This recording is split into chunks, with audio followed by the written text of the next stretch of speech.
हमारे साथ है मिस्टर नरेश अरोड़ा जी। स्वागत है सर आपका। नमस्कार जी। और जैसे कि लाइव जुड़ते हैं और बहुत सारी इन्फॉर्मेशन हम आपके साथ यहाँ पर शेयर भी करते हैं जो कि कुंडलियों से जुड़ी होती हैं या फिर आने वाले व्रत या त्योहार से जुड़ी होती हैं। आज हम इन्फॉर्मेशन लेकर आ रहे हैं आपके लिए सूर्य संक्रांति, जो कि हम सब जानते हैं कि सूर्य जो है राशि परिवर्तन हर महीने करते हैं, जिसको सूर्य संक्रांति के नाम से हम जानते हैं। अब जो सूर्य संक्रांति आने वाली है 16 दिसंबर को, उसका जो प्रभाव है कौन सी राशियों पर अच्छा रहेगा, कौन सी राशियों को बचकर चलना है, उसके बारे में आज हम नरेश जी से जानते हैं डिटेल में। देखिए नेहा, सबसे पहले तो खर मास शुरू हो जाएगा। जी। जब जब सूर्य गुरु की राशि में आते हैं, ऐसा 2 बार होता है साल में। अब जैसे 16 दिसंबर से लेकर 16 जनवरी तक वो रहेंगे गुरु की राशि में, जी। तो इसको खर मास बोलते हैं। खर मास में नेहा शुभ कार्य वर्जित हो जाते हैं, शादी विवाह मुंडन वगैरह ये सब वर्जित हो जाते हैं। इसी जी। तरह मार्च से लेकर अप्रैल के मध्य भी होता है। और उस समय भी जो सूर्य है वो मीन राशि में रहते हैं। मीन अगेन गुरु की राशि है, तो साल में 2 बार ऐसा होता है। तो ये एक तो ये है कि खर मास के कारण शुभ कार्य वर्जित हो जाएंगे। दूसरा ये है कि सूर्य का गोचर होगा धनु राशि से।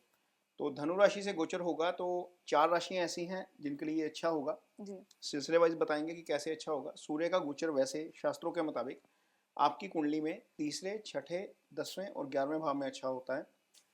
8वें और 12वें भाव में अच्छा नहीं है। बाकी भाव जो है वो केंद्र के भाव हैं, त्रिकोण के भाव हैं, तो अशुभ नहीं कहेंगे, लेकिन 8वें 12वें में शुभ नहीं रहेगा। तो किन राशियों के लिए शुभ रहेगा, किन राशियों के लिए अशुभ रहेगा, इस पर बात करते हैं। जी। तो धनु राशि में जब गोचर करेंगे तो तुला राशि से तीसरे गोचर करेंगे। तुला राशि के लिए ये गोचर अच्छा है। तुला राशि के लिए ये गोचर इसलिए अच्छा है क्योंकि सूर्य इनकी कुंडली में 11वें भाव के स्वामी होते हैं, और 11वां भाव इच्छा पूर्ति का भाव है। 10वां भाव कर्म का भाव होता है, 11वां भाव उसके फल का भाव है। अर्निंग्स जितनी भी लाइफ में आती हैं सारी, वो 11वें भाव से ही आती हैं। तो अल्टीमेटली 11वें भाव के फल अच्छे करेंगे क्योंकि वो शुभ गोचर में है। तो 11वें भाव से क्या आता है, 11वें भाव से एलिवेशन भी आती है। लाइफ में प्रमोशन सारी 11वें भाव से आती है। जी। कोई भी आपकी इच्छा की पूर्ति होती है वो 11वें भाव से आती है। तो निश्चित तौर पर, और सूर्य जब तीसरे गोचर करेंगे तो भाग्यस्थान को भी देखेंगे सीधा। तो निश्चित तौर पर सूर्य का गोचर तुला राशि के लिए इस लिहाज से बहुत अच्छा है, क्योंकि जी। तीसरे गोचर करेंगे तो अपने अपने भाव का तो फल करेंगे करेंगे, क्योंकि एक ही राशि है सूर्य की, सिंह राशि है, वो उसका फल करेंगे। तो तुला राशि वालों के लिए एक महीने के लिए 16 दिसंबर से लेकर 16 जनवरी तक, हालांकि वो खर मास है, ठीक है, लेकिन सूर्य का प्रभाव राशियों के ऊपर तो रहेगा ही रहेगा। तो जिस राशि का स्वामित्व सूर्य के पास है उसका वो फल करेंगे करेंगे।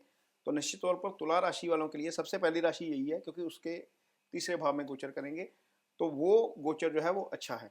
जी। एक लिहाज से बहुत अच्छा हो जाएगा। जो दूसरी राशि है वो है कर्क। कर्क राशि से सूर्य का गोचर छठे भाव में होगा, क्योंकि कर्क राशि से यदि हम कैलकुलेट करेंगे तो 9 राशि जो है वो छठे भाव में आ जाएगी। तो छठे भाव का सूर्य का गोचर भी बहुत अच्छा होता है। अब कर्क राशि के लिए सूर्य क्या है, कर्क राशि के लिए सूर्य दूसरे भाव का स्वामी है। अब तुला राशि के लिए आय भाव का स्वामी था, कर्क राशि के लिए दूसरे भाव के स्वामी हो गए, वो धन भाव होता है। जी। यानी कि यहाँ वही धन की वृद्धि करके जाएंगे। तो दूसरी राशि तुला राशि के लिए भी आय में वृद्धि, इधर धन में वृद्धि। तो दूसरे भाव से क्या आता है, दूसरे भाव से आपका सर्कल भी आता है, फैमिली भी आती है, कुटुंब लाइफ भी आती है। वहाँ से वहाँ पर जो चीज़ें हैं आपको वो फिक्स होती हुई नजर आएंगी। यहाँ पर यदि यहाँ पर कोई प्रॉब्लम चल रही है, पारिवारिक स्थिति खराब चल रही है, कुछ रिलेशनशिप में दिक्कत चल रही है कुटुंब के साथ, तो वो जो है वो स्थिति थोड़ी सी बेटर होती हुई नजर आएगी। ये असर होगा 16 दिसंबर से लेकर 16 जनवरी तक, जब मकर संक्रांति होगी उस वहाँ तक की ये स्थिति है। तो कर्क राशि के लिए ये धन के लिहाज से, फैमिली के लिहाज से, अदरवाइज चीज़ों के लिहाज से अच्छा है। मीन सूर्य वैसे भी हेल्थ का कारक होता है। जी। यदि आपके लिए शुभ गोचर में आ गया तो आपकी हेल्थ को भी इम्पैक्ट करेगा ही करेगा, निश्चित तौर पर करेगा। तो ये दो चीज़ें, हेल्थ और वेल्थ दोनों ही अच्छी रहेंगी कर्क राशि के लिए और तुला राशि के लिए। जो अगली राशि है जहाँ पर सूर्य का अच्छा असर पड़ेगा वो है कन्या राशि, जी। क्योंकि कन्या राशि से सूर्य 10वें भाव में गोचर करेंगे। और 10वें भाव में जब गोचर करेंगे तो सूर्य का जो है वो नहीं, कन्या राशि नहीं, सॉरी, ये मीन राशि से सूर्य 10वें भाव में गोचर करेंगे। 10वां भाव जो है नेहा वो आपका कर्म का भाव है। जो मीन राशि है वहां पर हालांकि सूर्य से श्रेष्ठ हो जाएंगे, छठे भाव के स्वामी हो जाएंगे।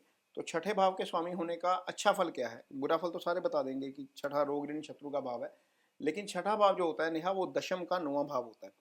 तो दशम का 9वां भाव होने के कारण यहाँ पर कर्म में वृद्धि हो सकती है। कर्म में भाग्य साथ दे सकता है। आपने कोई प्रोजेक्ट लगाना है, जी। आपने कोई डेट तय की हुई है, तो वहां पर आपको कर्म में आपका भाग्य साथ देगा।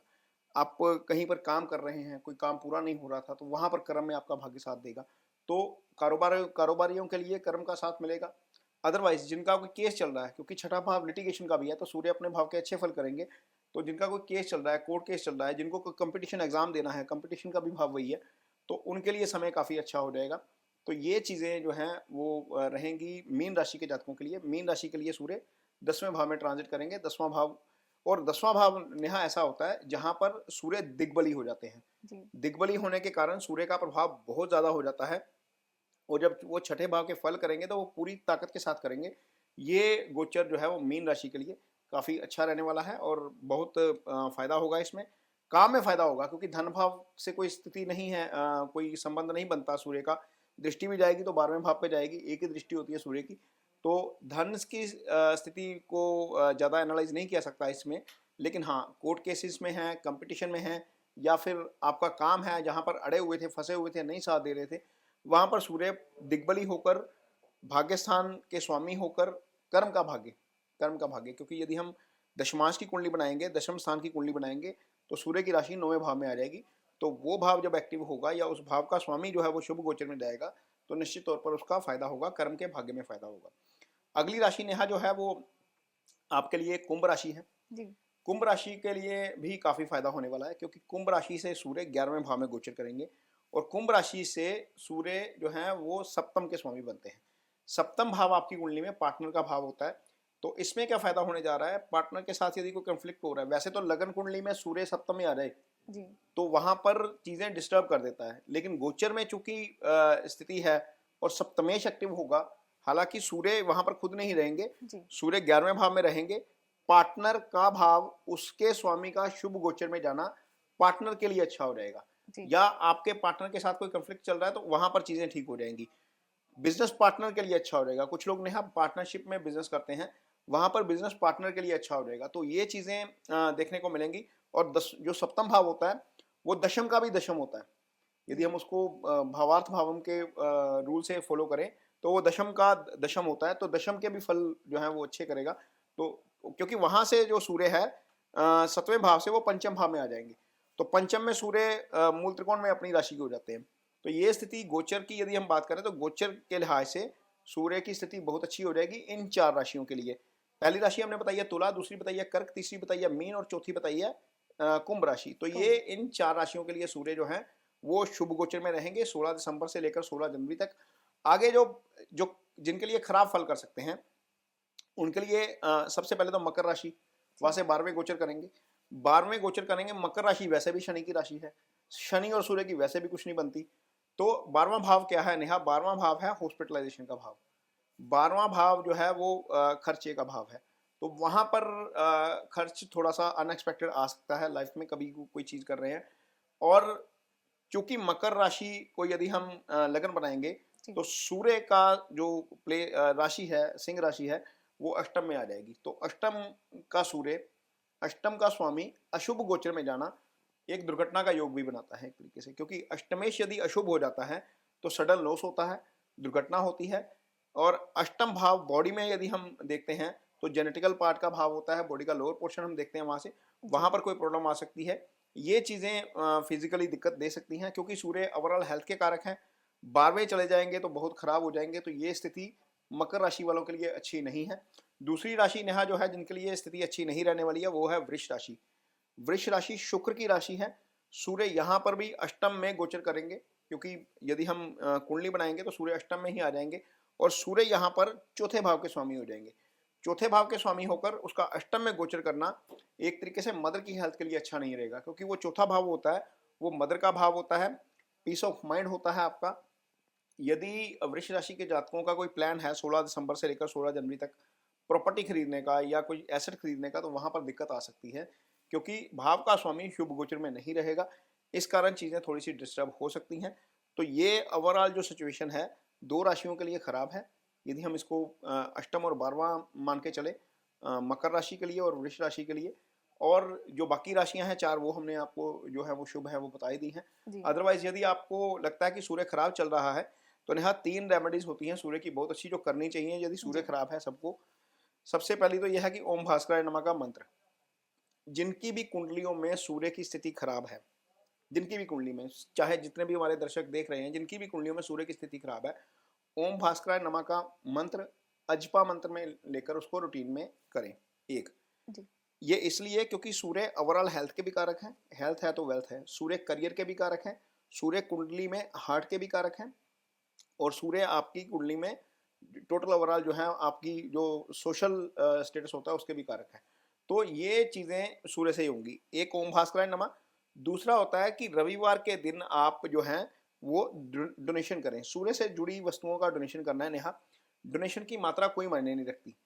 आप यदि अफोर्ड नहीं कर सकते तो आप एक मुट्ठी भर गेहूं भी दान कर सकते हैं। शास्त्र ये नहीं कहता कि आपने बोरी दान करनी है, शास्त्र ये नहीं कहता कि आपने अपने वजन के बराबर दान करना है। ये सब बातें बना दी गई हैं कि आप अपने वजन के बराबर दान करो, आप इतने किलो दान कर दो, आप इतने ग्राम कर दो।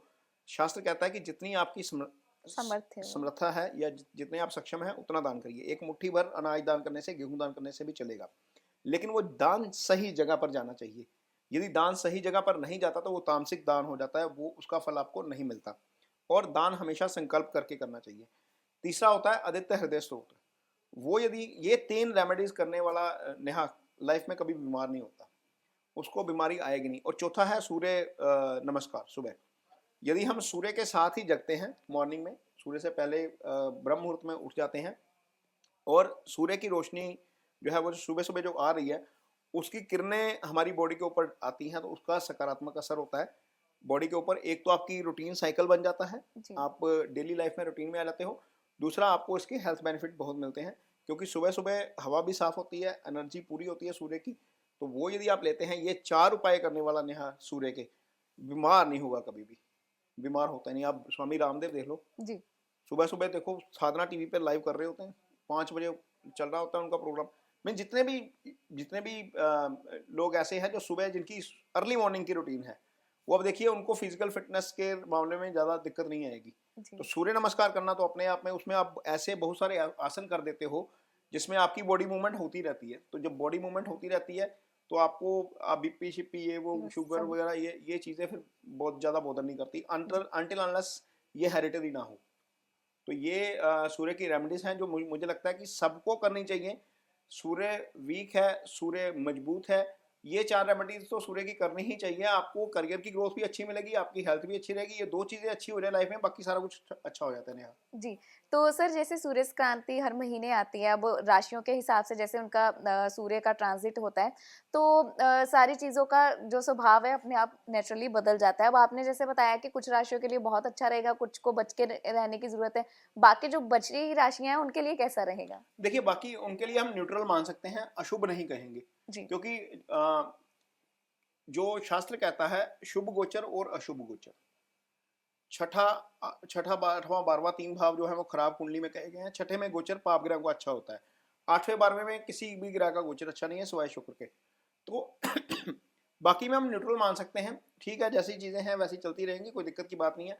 बहुत सारी चीजें नेहा दशा महादशा के ऊपर भी डिपेंड करती हैं। आपकी दशा बहुत अच्छी चल रही हो ना, जी। तो गोचर जैसा भी हो जाए कोई दिक्कत नहीं है। यदि दशा खराब है तो गोचर भी खराब हो गया तो सडनली उसका इम्पैक्ट नजर आता है, फिर आपको लगता है यार पंडित जी ने बताया था दशा तो बड़ी शानदार है, जी। लेकिन ये चीजें डिस्टर्ब कैसे होगी। तो अष्टम और 12वें के गोचर से वैसे भी थोड़ा सा बच के रहना बच के चाहिए। रहना चाहिए। यदि केंद्र में हो रहा है तो कोई दिक्कत वाली बात नहीं है। जी। ये दशम भाव केंद्र का ही भाव है, चौथा भाव केंद्र का ही भाव है, यहाँ पर शुभ हो जाएगा कुछ राशियों के लिए। सप्तम भाव जो है वो केंद्र का ही भाव है, वैसे वो मारक स्थान होता है। डिपेंड करता है कि वहां पर राशि कौन सी पड़ी है, आपका सूर्य नेटिव चार्ट में कैसा पड़ा हुआ है। आपका सूर्य आपके नेटिव चार्ट से 12वें आ जाए, हम तो ये राशि वाइज बात कर रहे हैं। बात करें। जी। यदि आपकी कुंडली में मान लीजिए हमने तुला राशि में अच्छा बताया, तो तुला राशि में ही यदि ये सूर्य ऐसी स्थिति में पड़ा हुआ जहां से सूर्य 12वें आ जाए, मान लीजिए तुला राशि में मकर राशि में सूर्य पड़ा है, सूर्य अपनी पोजीशन से तो 12वें आ गया ना, वो फिर अच्छा नहीं रहेगा। जी। वो कुंडली पे डिपेंड करेगा। कुंडली में स्थान कैसा है उनका? हाँ, कुंडली में सूर्य की पोजीशन क्या है। तो ये बहुत सारी चीजें हैं जो कुंडली देख के पता लगती है। ये इन जनरल प्रेडिक्शन होती है जो हम मून साइन से लेकर चलते हैं। मून साइन का जो गोचर है उसके लिहाज से इन 4 राशियों के लिए चीजें ठीक है। यदि आपकी कुंडली में सूर्य से सूर्य 8वें 12वें जा रहा है तो फिर तो दिक्कत हो ही जाएगी।